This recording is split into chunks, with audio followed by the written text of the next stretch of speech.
What is up, the people of the YouTuberverses? Let's try and dive back into this car and figure out what's going on.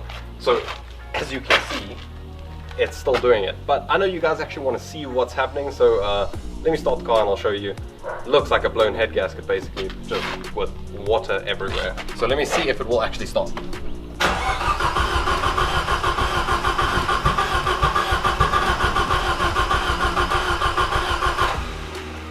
Okay, let's just forget about starting it.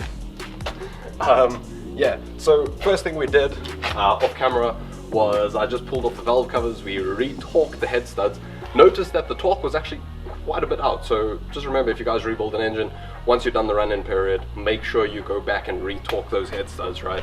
The heat does make them get a little bit loose, so we've torqued them down tighter, even 120 Newton meters when the stock is 104. We're still getting water. So, next up we're going to pull the spark plugs out, we're going to pull the coils out, and we're going to swing the motor, see where the water is jumping out of. That's going to give us a little bit of a better indication what's happening, right? If it comes out of cylinder 1, we know that it could still be an issue with the intake runner itself leaking in. If it is out of any of the other cylinders, it could either be the head gasket, the head, or the block itself. So we'll see where we go from there. Let's first see where it's coming out of.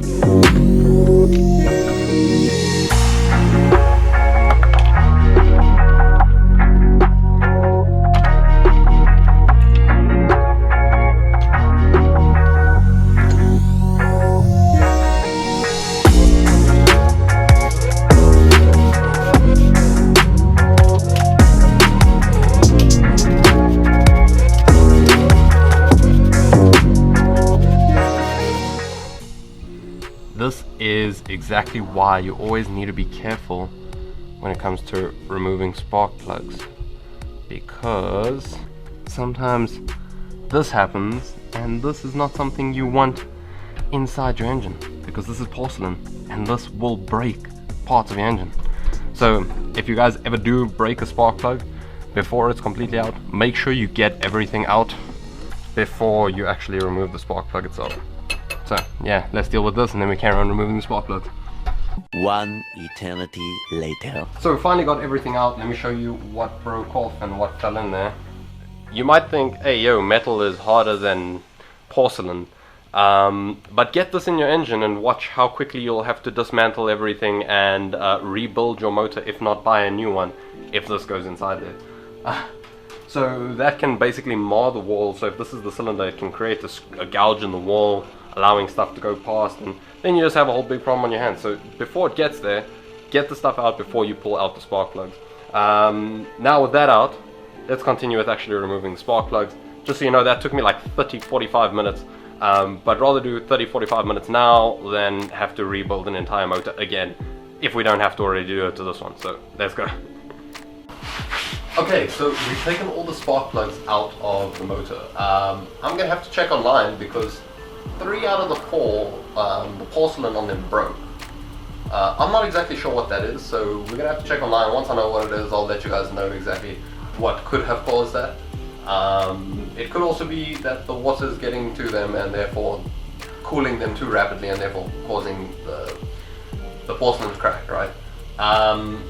But in any case, all of those are out. The only one that smelled funny was cylinder 1. And yeah, let's what we're going to do now is we're going to firstly unplug the coil packs because we don't want anything firing there. We're going to unplug the fuel pump. Yeah, we're going to unplug the fuel pump so no fuel runs through. We're just going to unplug that from the relays over here, and then we're going to swing the motor and see what happens. Hopefully we see some water squirting out somewhere. Okay, let's see what happens.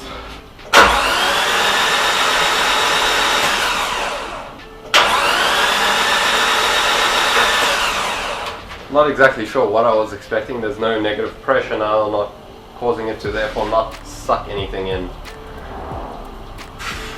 This is going to be a little bit more complicated than I thought. That's a very healthy sounding motor though. Did you hear how nicely it cranked? Okay, so we put one spark plug in so that it can cause negative pressure there, and then we'll swing it twice, pull it out, see what happens. That was a little bit more than twice, but let's see what happens. Let's see if we find any water inside the cylinder, which is what we're looking for. I don't see water inside my cylinder. Let's go to cylinder 2.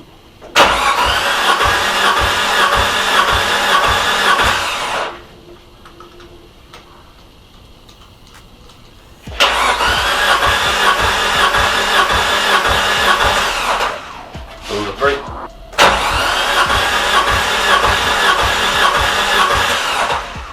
If you guys see water like flying out, you should tell me, right? Because I don't. Cylinder 4.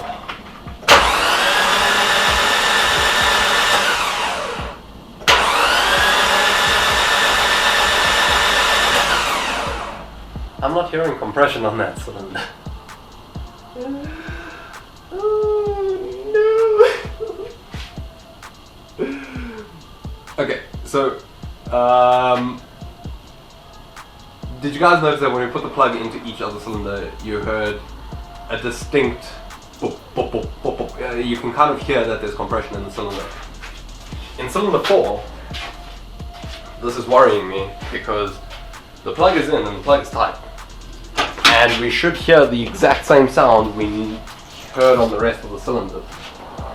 But we're not hearing compression on that cylinder. So let's listen to it again.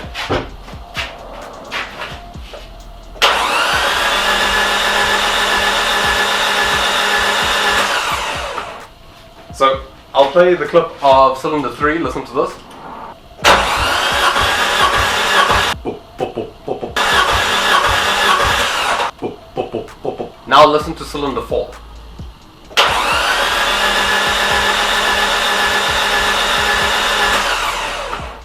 Do you guys hear? There is a slight pop, but I can hear that there's very little compression on that cylinder. And that's kind of worrying. So that might be where we have the issue.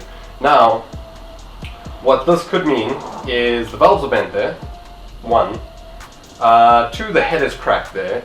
3, the block is broken there. Or we can just hope that it's just the head gasket that's blown at that point in time. So the next thing I'm just going to have a look at is, while that's in there, let's see if this water level moves while we're pressurizing that cylinder. So I need to just fill this up a little bit. There is also a distinct smell of fuel in here. So our test would have probably been a little bit more beneficial if we filled the radiator before, right? So we'll try again now. And as I'm filling the radiator, the only thing that I am noticing is as I keep filling this, the water just keeps going down. So after we ran the motor, we can see in cylinder 1 there is nothing, cylinder 2 there is nothing, cylinder 3 there is nothing, and in cylinder 4, if we zoom all up in there, I don't know if you can see, but there is water inside here. So yeah, you can't directly see, but there is water in cylinder 4. So that means we have to take the entire head off, because let's hoping it is the head gasket, because that would be the easiest thing to replace on this entire setup. So yeah, this is just gonna be a quick update video for you guys. Okay, so that's probably going to be where we're going to end the video today. Like I said, it's just going to be a quick short one, just an update on what's going on in the car. So just quick diagnosis. Looks like it's either going to be, like I said, the head gasket, the head, or the cylinder. The fact that it's on cylinder 4, the only place that a water journal is on the intake is on cylinder 1. So the fact that it's on cylinder 4, we could hear there was no compression on cylinder 4. That tells us that there is an issue there. Best case scenario, head gasket. Worst case scenario, cylinder, right? That's kind of the order in which it goes. Because the head gasket, what, $100, right? Head gasket sorted. If it's the head, a little bit more, probably like up to $400, not too bad. Cylinder, that's kind of basically a whole new motor because we have oversized pistons. So if we had to buy another block with nothing in it, we'd still have to go and get it engineered, bored out to our size of our pistons, and at that point in time it might just even cost us less to buy a running motor. Just because stuff in South Africa is expensive and CA18s aren't. So they're just difficult to find. So yeah, with that being said, this is currently where we are. We're going to start working on getting the motor pulled out. I need to still go and get the engine hoist and stand from Tyron. Once we have that, we'll start with getting this done. But in any case, thank you all for watching. As always, love you, miss you, bye.